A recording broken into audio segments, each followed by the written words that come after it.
আমার বানাইছো তুমি, আমি তোমার বান্দা। আমার তাড়ায় দিলে আমি যাবো কই?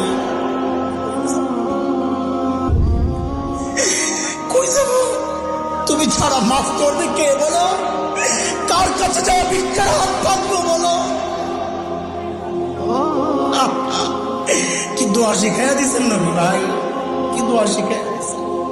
ওইভাবে মালিককে বলেন না, একা একা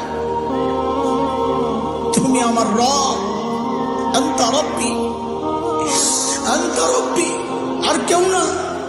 পাপ করছি তো তোমারই করছি, নাফরমানি করছি তো তোমারই করছি, আর কারো করি নাই। বানাইছো তুমি, এখন আমি যাবো কই? করে ফেলছি, এখন যাবো কই বলো? কি সুন্দর কথা।